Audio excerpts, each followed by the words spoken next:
What's up, friends? This is Kenyon, and welcome to Evolution Ave, home of real estate evolved and a limitless mindset. Now, this is episode 15, and you're not going to want to miss this. If you are a new agent or an experienced agent, my boy Ubon is going to tell you how he does 8 million a year in real estate volume while being a dual career agent. No cold calling, no mailers, no door knockers, but just by being an awesome human being and being a master of hosting open houses in his local area. So if you love this content, please like, subscribe, and share. But in the meantime, let's get to the episode.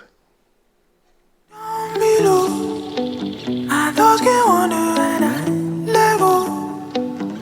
don't need much in my life. I know I like it better on the water. I've been drowning in a lemonade. You'll never get the best of me. I've been drowning in a lemonade.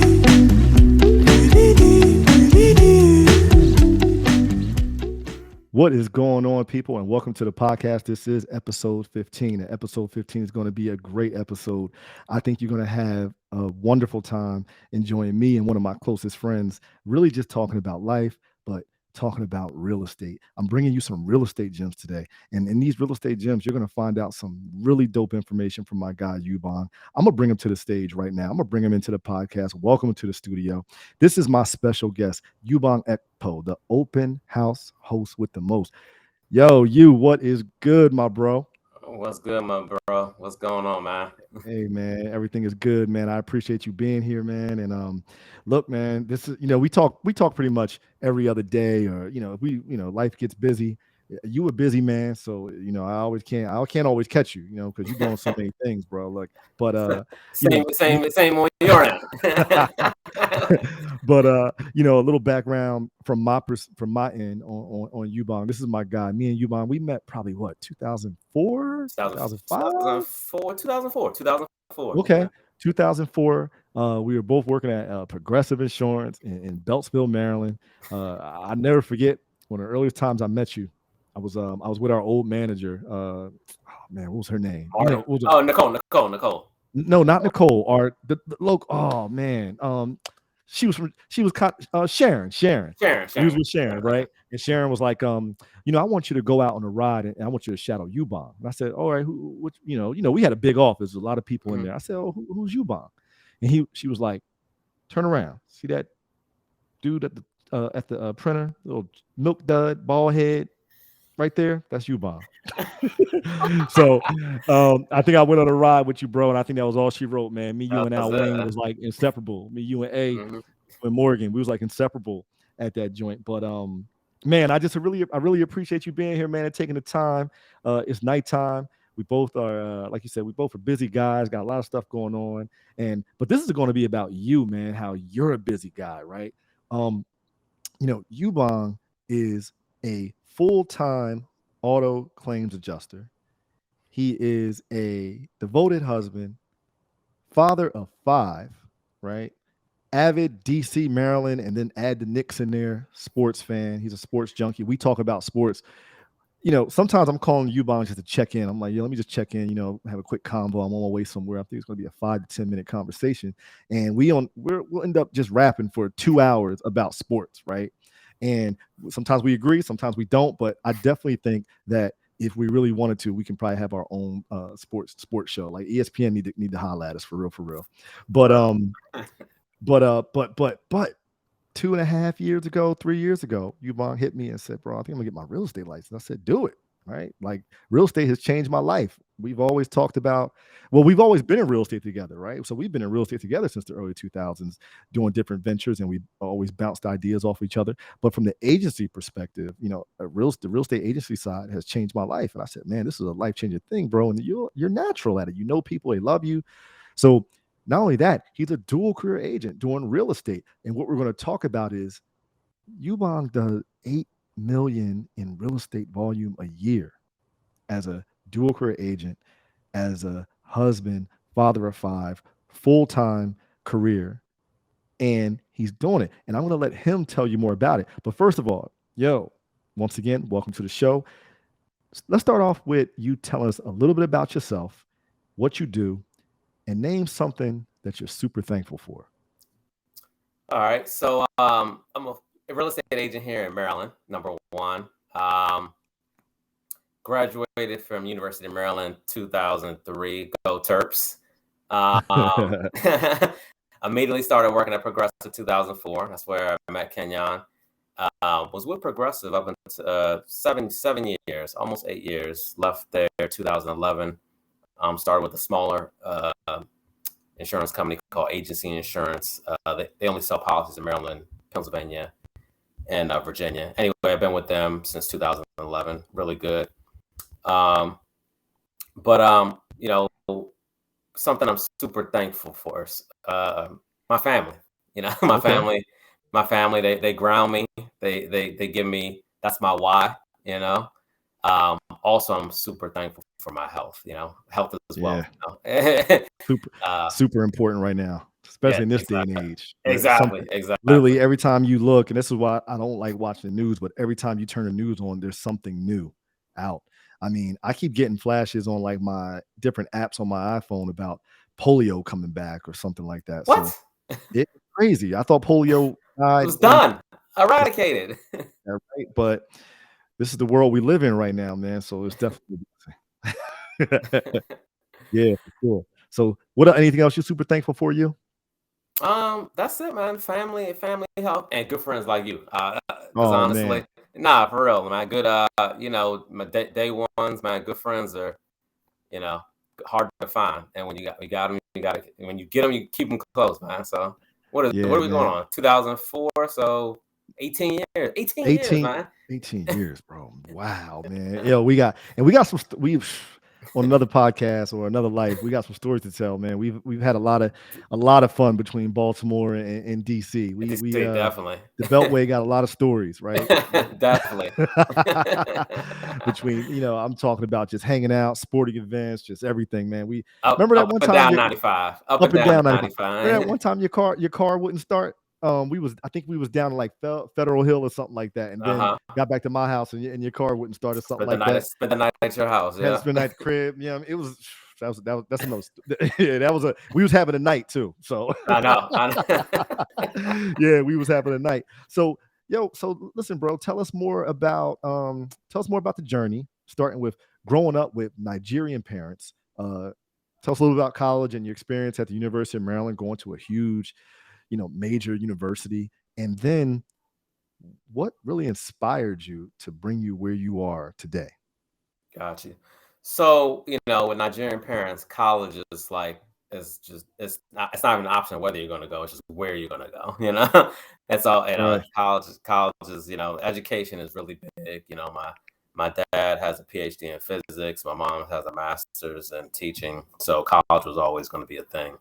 Um, I like Maryland, so I never really wanted to leave the area. So I went to Maryland. College was good. Lived on campus my first year. Had a little too much fun. Had to had to go back home. Didn't we all? Yeah. So we share. That's a similar story that we share, right? You did I ever tell you that, or did you know that already? I think I knew you transferred, but go So ahead. yeah, so my freshman year, and some people would probably know this. My freshman year, I went to University of North Carolina at Greensboro, and my first semester, I guess got kicked out for academic probation, right? Because I just same thing. I didn't know what to do with myself. You watched the podcast with me and my cousin Jamio. Man, I went down there with an instant crew because I had Jamio, his roommate Count, and Count quickly became one of my brothers as well. And then between Jerron, rest in peace, and JoJo, you met all these people. Yeah. I was gonna say JoJo, yeah. my man Kos. I mean, we had this super crew down there, and you know, high school was so easy for me that when I got to college, I didn't really know how to study. I didn't know how to prepare. I was always a good test taker, but college is different, right? I could write a paper, but taking exams and stuff like that, and I was writing papers just trying to wing them, thinking, I can get by, and it was just different. So I got sent home, and it was humbling. So I was only home for a semester because it humbled me going home because it was failure. But you learn the most from failure. If I never went home, I don't know if I would have had the drive that could take me to the next level anyway. So there's definitely something to take from that. But we share that story, bro. I went home too, same thing, kind of. Well, I You went know, home from campus, not home. So I didn't oh even think. nah, I went Yeah, home. I No, wasn't no, in not just. school. Oh, bro, no, I was in school. That wasn't an option. I was in school, but Okay. all that scholarship money was gone. So, Oh, I got you. I got you. yeah, Got you. Yeah, yeah. See, my scholarship, everything was going. It was like, yo, you a joke. You must be joking with us. They saw my GPA. They was like, you must be joking. get out. You couldn't even like I couldn't even write it. Like if I had it, I couldn't even write no check. I ain't have it. You know where I come from. So, but they was like, nah, you got to go. You pulling our national averages down. You got to get out of here. Yeah, man. So how was that? How was that though? How was that going to University of Maryland? I mean, it's huge school, huge athletic program, national spotlight. Tell me about that experience. Yeah, no, it was good. So I mean, some of the classes are really big, but then some of them are really small. So it was an adjustment, just going to school from 2,000 people to like 30,000. But Right. it was good. It was good. Like it was good. I had a couple of my high school friends there, so that made the transition a little bit easier. Um, but yeah, just overall had a good time. Nice diverse school. Yeah. And I lived on campus like I said my freshman year, but yeah, it was just cool, man. It was all around good experience. When I was at Morgan State, I used to slide up there, stamp them parties at Stamp Union Hall. Oh, Was for it real? Stamp? Okay, yeah, Yeah, Stanford man. Student I used to, I Union. used to, I used to slide up the Stamp because I met a few people, and where people used to be like, "Yo, we headed down to College Park," and I'm like, "Let's go!" Right? So we So, were probably at the same parties before we knew each other. oh, I'm sure, bro. Like Sean, I think Sean Marion was there back then during those Okay, years, okay, wasn't he? yeah, Right? Right? I'm about right with Sean the time. Merriman. 'Cause yeah, No, Merriman Merriman. he was actually a little bit after us. Actually, who was He there? Lamont was. Jordan. Yeah, Lamont Jordan was there. Lamont Lamont Jordan was there Jordan with. was there. How Yeah, about Juan Dixon? Was he there? Dixon was there. Yeah, yeah, that was Okay. national championship. Yeah, yeah, Yep. Dixon Yep. was there. Yep. Yeah. I was there for Yeah. the national championship, so that Okay. was that was cool. Being at a school, actually attending the school when your school won a national championship, so that was cool. That was cool. Yeah. See, if my children decide to take the college route, they may follow in my footsteps and go the business route or entrepreneur route. I mean, my kids both are already saying how, Kylie wants to open a coffee shop, Kaden wants to be a, Nice. a, a basketball player, or he loves sports, but he also always says, well, I'll do business too. And Kylie wants to be a real estate broker. She wants to open a coffee shop. She wants to open she has a lot of business. So she's probably definitely be an entrepreneur. But regardless, I think college offers such a social experience that even if the so-called educational system is somewhat broken, which is a whole nother topic, but I think it's still an experience for them to be able to go. And if they do, I really do hope they go to a schools and experience that national spotlight, right? Especially if they play sports, or just so I can go and experience it, right? Because I went to two, mid-sized schools, right? In University of North Carolina at Greensboro. So I'm a Tar Heel fan, but I didn't go to, Chapel Hill. And then Morgan State, which is a HBCU, and I enjoyed going to all the games and stuff like that. But I'm, University of Maryland and Michigan and Florida, Miami, UCLA, USC. I'm talking about like Virginia Tech, Virginia Tech, all these big schools. I want to be able to be that parent that experiences that, right? Get the hoodies and the t-shirt, like, yeah, my kid's a UCLA Bruin. I'm going to the game, right? Forget So, it. I want to be able to do that. So, what's been your biggest inspiration? Talk to me a little bit about that. Uh, Man, good question. Good question. My biggest inspiration. I don't know. Just I can't. I don't know. Like with this new, just seeing people, start from the ground up.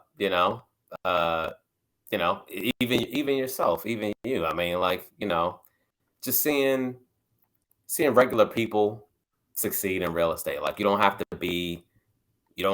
have a master's, a PhD. Just seeing regular people, just succeeding. I mean, like even you coming from where we met at Progressive to Right. look at you now. So no, Oh man, so that means a lot, bro. Well, I mean, I get inspired by you, man. Like even, I never forget when you posted, when you were like, 8 million plus. I was like, wow, man. I remember we just had a conversation about you getting into real estate, and we had plenty of conversations about it. You and my cousin Jamil, right? Similar to that episode that he was on, right? Because he called me and said, I'm thinking about it, and got him in. and that's why I've moved into the role of really helping agents become successful, or even if you're an existing agent already at a certain level, but being able to take it to the next level. Because a lot of people will say, man, you're inspiring, but I'm inspired by being able to see everybody become successful. And that's what makes me super inspired, to make me be able to just really find joy in helping people. And I just love seeing people win, man. It's an amazing thing. So I'm watching you win, man. It's super amazing. And I can't be more happier for my brother, man. And I love it, man, because you deserve it, man. You're just a good dude. We go back, and everybody knows. Everybody that knows you knows, like, yo, Ubong, that he's good people's, and you always been that way, man. Always solid, man. You looked out for me in ways that I can never repay you for, right? And it's just what true brotherhood is about, because I would do the same for you, and I think you know that. So we got a lot of things that we're going to accomplish together, bro. It's still, look, we just getting started. Just getting started, man. Just getting started. I see you got that Oh yeah, yeah. Let assets me and let me let me assets let over me. That's for liabilities on. liabilities. Yeah, yeah, Yeah, I yeah. Shout out see. to Earn Your I see. Leisure. Shout out to Earn Your Leisure. So I will say, and it's crazy that you had that shirt on, because you're one of the first people that I knew, right? That was in my close circle, that always had an eye on investing, always was really good with your finances. Me and Al Wayne used to joke a little bit, like, oh, like I know we like can't. Look, we can't even say it. We I can't can't even even say say I can't even say what it. I Can't can't even say say it anymore. It's not it. we can't go into we can't say things like that anymore. But we just but nah, you was always good with that, man. So it's ironic that you have that on, man. So what you been doing on the investment tip, man? Like, you still paying attention? I mean, you give me so many. I used to call you all the time, like, yo, bro, let me ask you, what does this mean? Or what's QQQ? You heard that? Like, remember, I was just call you, and you be like, oh yeah, come on now. I'm like, come on, K. Like, oh man. So what you been doing lately on that? Man, You still honestly, investing? yeah, definitely got to, but I'm keeping it simple, man. Like, instead of like, here's the thing: picking stocks is hard. Like, unless you're gonna Right. pick like the Apple, the Microsoft, it's about 4 or 5 solids. But other than that, man, go with the ETFs, so the index funds. Right. Yeah, Right. just Keep it something that tracks the S&P 500. right. That's it. You Keeping know. it simple. Yeah, I Mhm. hear you, man. That's dope, man. So here's a good question. So right now, in life, you're an entrepreneur, investor, uh, auto claims adjuster. You've been doing that for quite some time. Real estate professional. What did you want to be when you were a kid? What did you want to be when you grew up? So funny thing is, I always did want to be like, a real estate mogul. I wanted to Okay. own like properties and I truly wanted to be like a real estate mogul. That's I dope. wanted to be Trump back in the day, back when it was cool to be, Yeah. but yeah, but no, I seriously straight up wanted to be like a real estate mogul. I wanted to own just like properties. That's what I wanted to do, like since I was like young. So Yeah. Crazy how life, how that journey goes, right? And where you end goes up, right? full circle, Full yeah, full circle. circle. Look where you're at now. Let's talk specifically about your real estate journey. So walk us through that a little bit. So let's go back to Let's go back pre to '06, right? 2008. Yeah, let's go Let's back go to back to '06, '06. Let's go back to right? '06. Because So that was one of the first times that you and I started really like talking about real estate, right? So take us back to 2006. A lot of 2000, people that might be listening, they have no idea. They heard about it, but they don't know about it, about pre so, 2008. 2000, so man, that 2005 to 2007 period was a crazy time for real estate because that like property values were just skyrocketing, like skyrocketing. You could buy something 1 year and shoot, sell it a couple months later for more than you pay for it. So, anyways, I had the opportunity in '06 to buy a spot in Baltimore, row home. I bought it, had the opportunity to come up and buy another one. It was fully renovated on the same block. I went in on the first one with me and my partner. Went on the second one just by myself.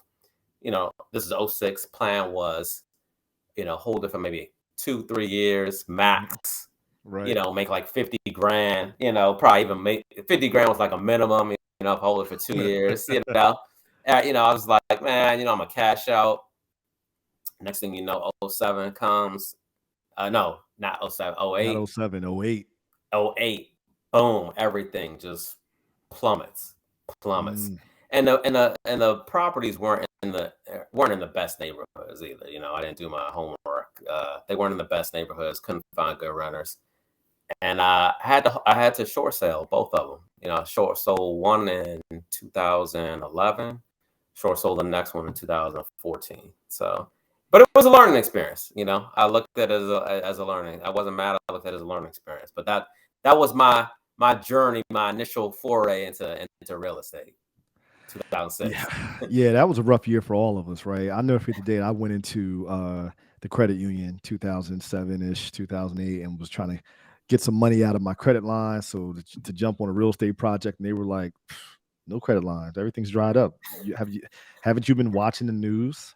And I'm like, "No, I ain't been watching news. I'm out here spending money, Money, living life down here and living in Canton, Canton. downtown Baltimore. Had my little first remember my my bachelor pad I had down in downtown Mm-hmm, mm-hmm, Baltimore. mm-hmm. Everything a young man could dream of was there, and I walking distance to all the restaurants and That's bars and parks, and I could see the harbor from the top of the street and waterfront. I mean, life was good. So you couldn't tell me, you know, what I was watching the news for, right? The bubble. And even when people was bringing up the bubble, I was kind of like, "What bubble?" I'm like, "Man, listen," because back then, now I'm mature enough in business, and we're mature enough in business where we can pivot, we can shift, and we understand the importance of knowing data and understanding the markets and understanding where you are in business and what you're doing. But back then, it was just like, you're just young and bright eyed, and you just want to take every advantage you can, man. I mean, we were talking about properties like, oh, if we pick this property up, we're gonna cash out for 50, and then we're gonna throw that into another property, cash out for 150. I mean, we were just talking numbers, right? And ridiculous, stupid. ridiculous numbers. Like, I mean, remember that one time I think me and you went over to it was called Greek Town, right? My man, Hmm. I think Yeah, my man George lived over there, Greek Town, my good homeboy George, my good brother George, my Greek brother. And I never forget we was looking at a property and we were like, yeah, man, maybe we should pull the trigger on it, man, because oh man, we that was back, it was I don't even know if we were talking to birth strategy back then, because it wasn't even most of the properties we were buying, there was no renovation. It was we were gonna brand buy them, they new. were turnkey.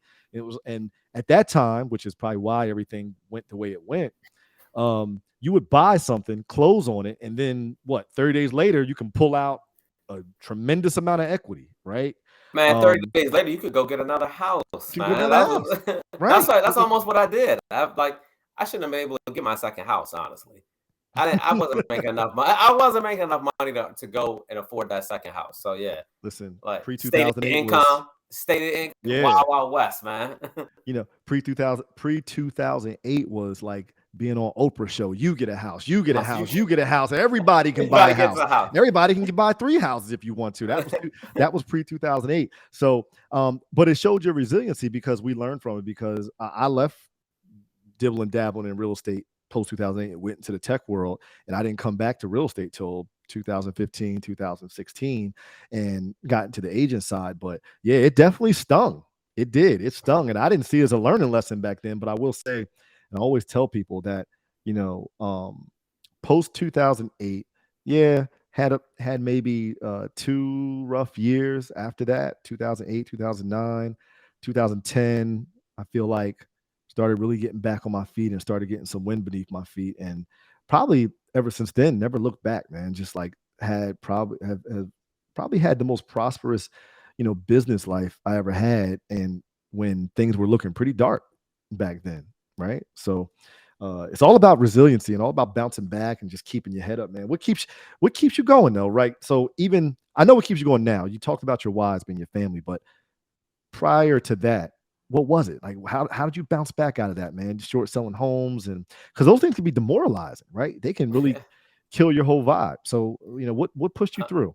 Honestly, they were an anchor at the time. So honestly, I was happy to get out. That's really, that's so that's what pushed me through. Honestly, I was happy that they were an anchor. I was happy to get out. So that's honestly what that's Right. so once I got out, I was like it was like a weight lifted off my shoulders. Right, right. So, all right. So that happened, and then stayed away from real estate for a while. Then you want to get your real estate license and become a licensed real estate agent in the Maryland, DC, Virginia area. Talk to me about that. What brought you to it? What even put you on that path? Tell us about that, and then we're going to get into the good stuff that the audience wants to hear. Why, I'm calling you the open house host with the most. So, but let's talk about that first. The beginning of your real estate agency journey. Got you. So I ran into a friend from high school at the YMCA down here, and they flip homes, and they were trying to get into wholesaling property. So they had just started it, and they were doing phone calls, calling absentee owners, uh, run down properties, anyway, like that. So I tried to make a couple phone calls with, for him, and that, was doing that. That it was going okay. Didn't really work out. Talk, you know, talking to someone else down here that I used to go to church with, and she used to be a stay-at-home mom. She did really well, and I was just talking to her and talking to you also, and she's like, "Yeah, you got the personality. You'd be great at real estate." She's like, "Everybody that does well has the same type of personality you have." Um, didn't want to do it because I always thought of it. I never thought of myself as a salesperson, but just thought about it a little bit more, and I was like, you know what? I looked at her, looked at you. I was like, all right, let me just go ahead and do it. What's not what's the worst that could happen? So I was Right. like, let me go ahead and get my license, and the rest is, as they say, history. Yeah. The thing about real estate, I think that people don't understand is this, yeah, it's sales, but everything in life is sales, right? If you're an entrepreneur, you're a business person, everything you do is some form of sales. But what it really is, it's people. The currency is people when it comes to real estate. The currency is people when it comes to, building value and serving people. So I think people who I heard a lot of people say that, like, I'm not really good at sales. I don't know how I would do in real estate. But I always say, well, but are you good with people? Now, I've met people that say, look, I hate people. Like, listen, if you hate people, then please, I don't This know is if real yeah, estate's this for is you, not. right? No, it's not for you. I don't think this is for you. I mean, could you have some success? Sure, but it's not going to be that sustainable. You got to like people. You got to love people. You got to love helping and serving people and being in a position to really help somebody with a major life decision, a major life goal, or you know uh, whatever you want to call it. I can't think of a word, but you know what I Purchase. mean. I mean, it's, I It's mean, it's just the most. It's the biggest purchase you're ever gonna yeah, make. Yeah. it's one of the biggest purchases you're going to make, and it's something that it can mean a lot to people, whether you're buying, selling, or investing. It's just a major, it's just a major point that you're going to reach when you make that purchase, or you sell, or you invest in your first property or your 100th property. It's just a big deal. So um you got to love seeing that, right? You got to love it, and I just think it's victory no matter how you look at it. All right, bro, So let's get into what the audience really wants to talk about. So you've built a heck of a real estate career so far as an agent in a little under 3 years. Um, you know, 8 million plus in real estate volume, like I mentioned, while being a dual career agent. And most of that business, and what sparked this, and I was going to have you on the podcast anyway to talk about your journey and just becoming a successful agent in a very short amount of time. But we were talking, I think, last weekend. I was like, What you up to?" hmm Normal yeah. conversation. You were like, "Oh, I'm about to hmm go, put these signs up for this open house." And I was like, "Oh, all right, cool." I was like, "Bro, are these like, you do a lot of open houses, bro?" Like, and you're like, "Bro, like, man, these open houses, they just work for me." And you were like, "Yeah, I just got a 720K buyer that I'm working right now from an open house I did the other weekend." And I was just like, "You know what, bro? I know I wanted to have you on the podcast and just talk about, your growth and just, the baseline and foundation of how you started your real estate career." But I was like, I think people want to know, and whether you're a new agent, whether you're an experienced agent, if you're not taking advantage of open houses and being able to generate business from it, I think people want to know how you do it, man. So let's get into it, man. Third year, dual career agent, done well cultivating business by doing open houses in your area. Give us the strategy and what it takes, and you know touch on how other agents can incorporate that into their business growth. Gotcha. So I think number one, when you have an open house, you have to have a good mindset. You have to go in saying, "Look, I'm gonna meet some people today. Um, I'm going to talk to them. I think mindset's number one with the open house. Right. You can't go in thinking, oh, I'm just going to because it's a lot of time. So if you don't want to wait, why do you want to waste 2-3 hours on the side? Why do you want to do something that you think you're not going to be successful at? So Right. number one, attitude. Number two, get those signs up for the open house. I'm always surprised how many people are tell me, oh yeah, we just saw the signs in the neighborhood. We were just driving around and we stopped. We would decide to stop by. So signs are important on for open houses. Um, Number three, greet people. I always try to greet people at the door. Like, hey, how are you doing? Great day to buy a house. Come on in. So greeting people at the door. You would think that's obvious, but these are some things that not everybody does.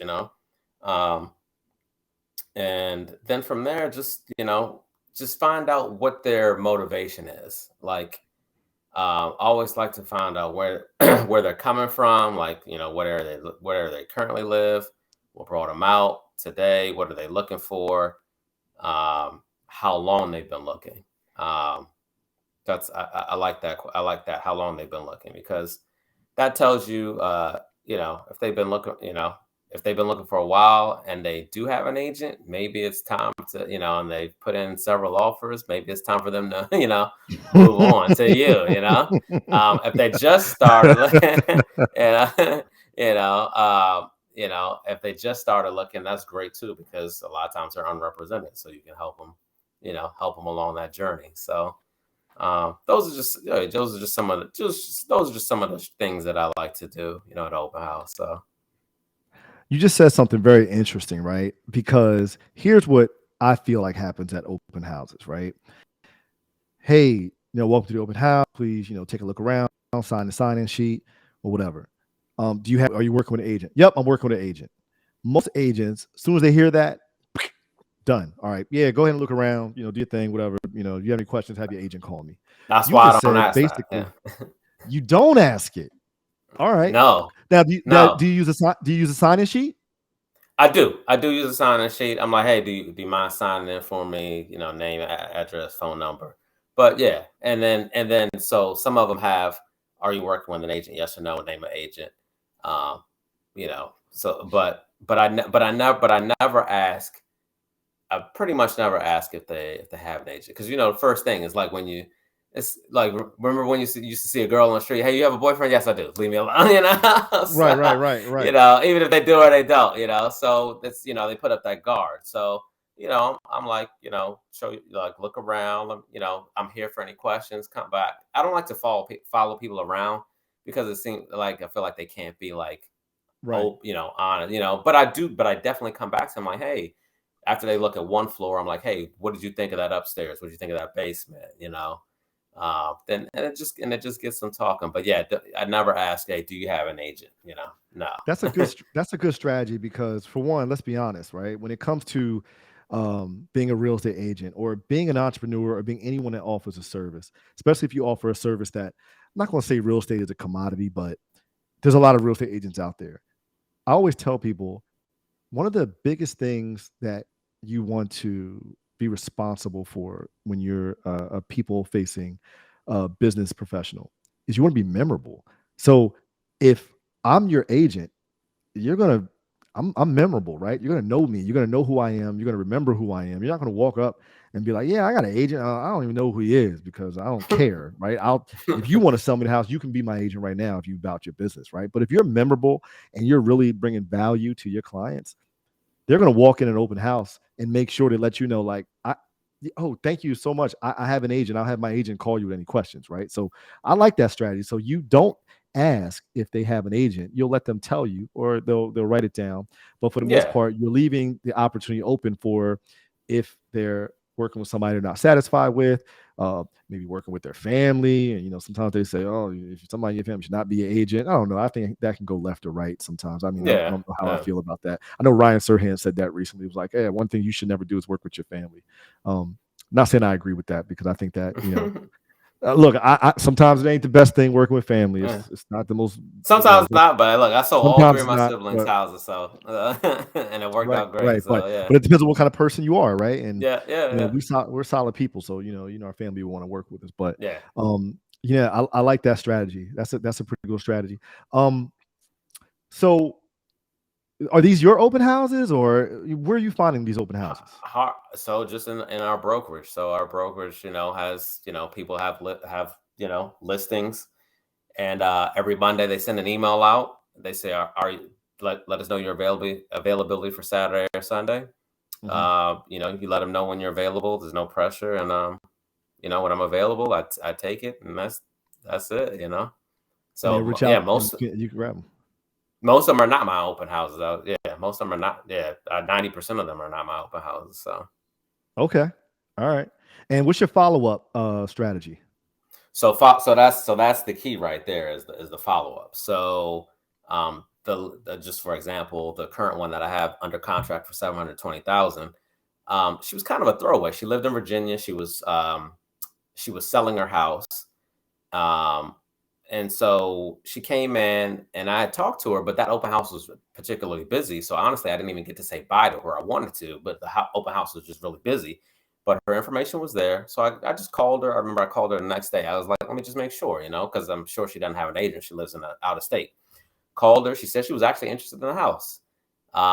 She was going to get pre approval, but I said, hey, look, there's an offer. She's like, yeah, it's probably not worth it because I need to sell my house before. But I Right. kept in touch with her till she sold her house. She moved up here, and she's like, "Okay, yeah, I'm ready. I'm ready. Let's go start looking." So we still looked. We only looked at two, three houses before she found the one she wanted under contract. So Yeah. yeah, so You, follow up is the key. Follow up is just call. I do all three. I call, text, right. email. Call, text, email.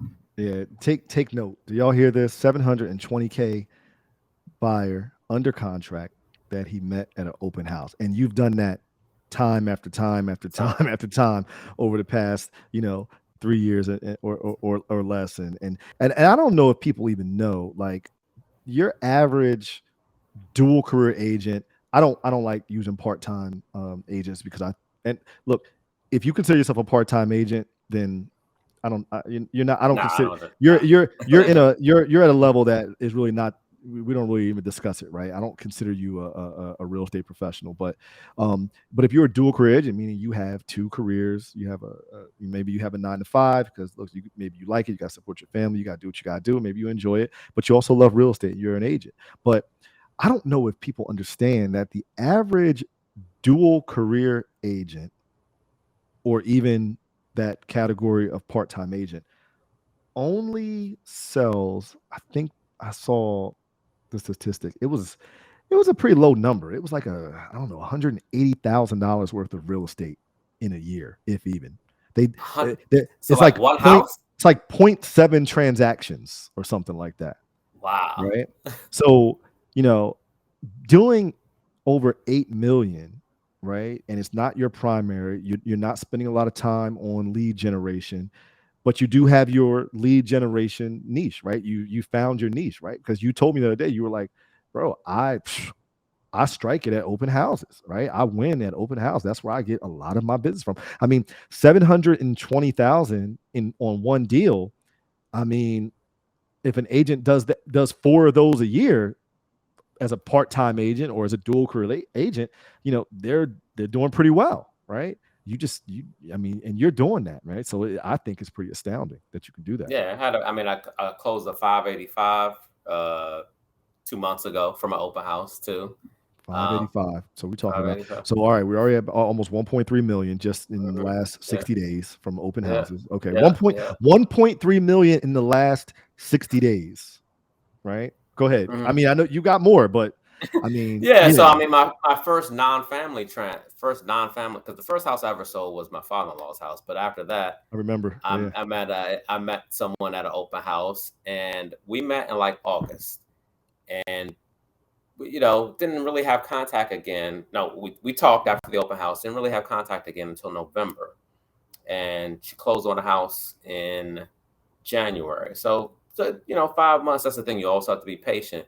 But right. she bought a 600. Her parents bought a $650,000 house.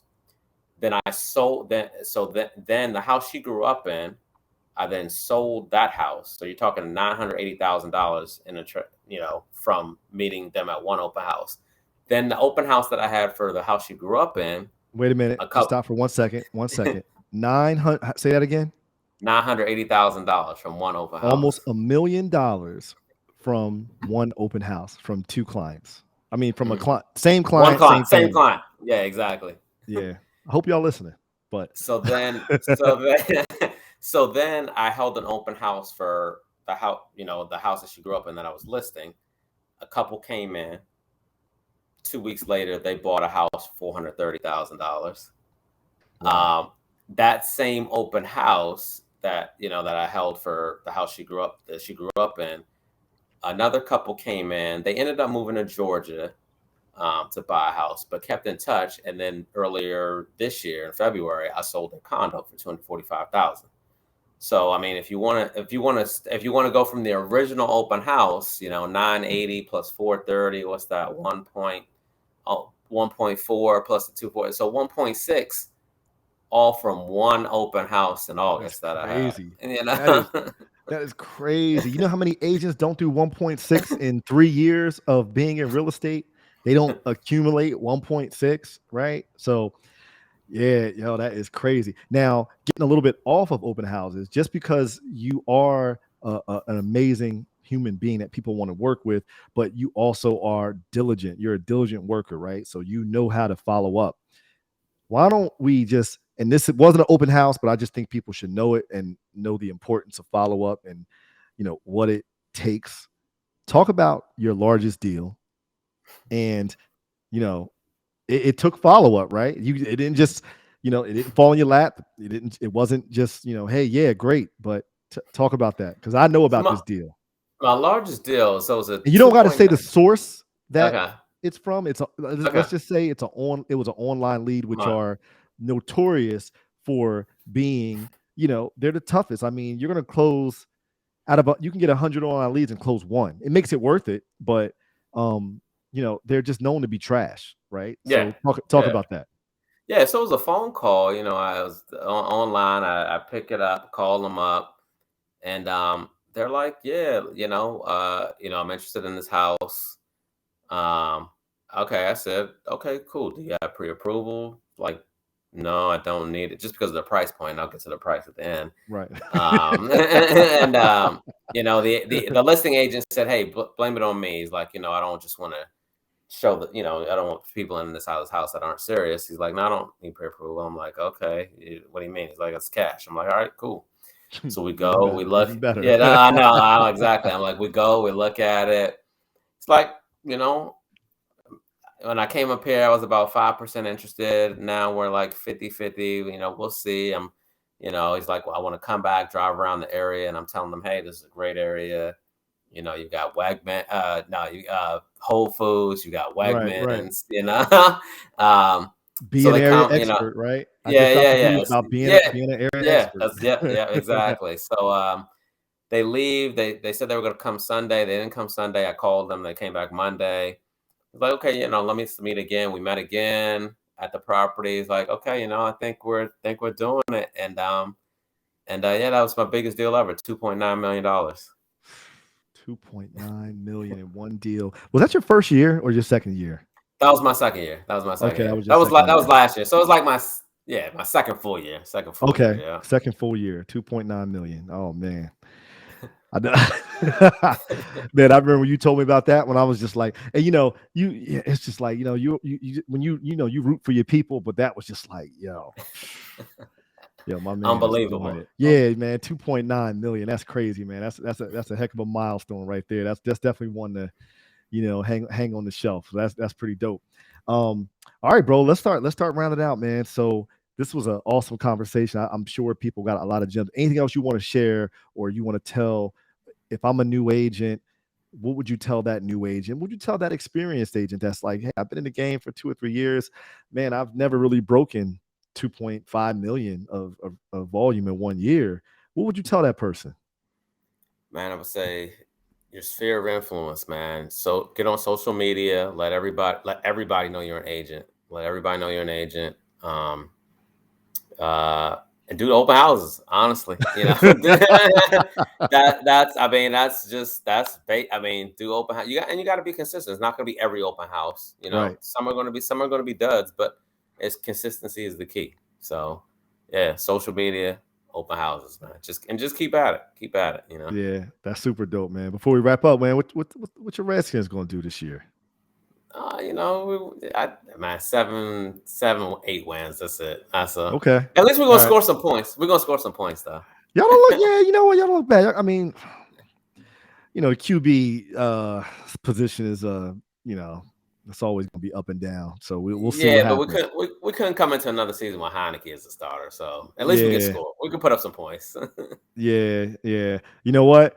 I know people probably like, yeah, Falcons are just where I thought they was going to be. But I tell you what, man, they're showing some fight that I'm kind of proud of. They should not have lost against the Saints. They should have came back against the Rams. Nobody look. I didn't. I wanted them to win against the Saints because I knew it was going to be hard to go to LA and beat the Rams, right? Especially if the Rams were coming off of a A embarrassing loss. loss to the Bills, too, right? But they showed some fight. So look, I think that the Falcons are going to surprise. Do we play y'all this year? We on the schedule or no? Nah, nah, nah. I don't think so. We've never I don't been think to a so. Falcons Redskins game, and we've missed a couple opportunities. I think during the pandemic I, they well, I went. I played. went. I went last year though. You So did go last year. I I, did I go went to last year. I went to Falcons Eagles in Atlanta Eagles. You last went year, there but a I couple weeks but before. Yeah. man, the next time we're Next gonna time. get in the Next schedule, time. yeah, because we Next we time. got to go, man.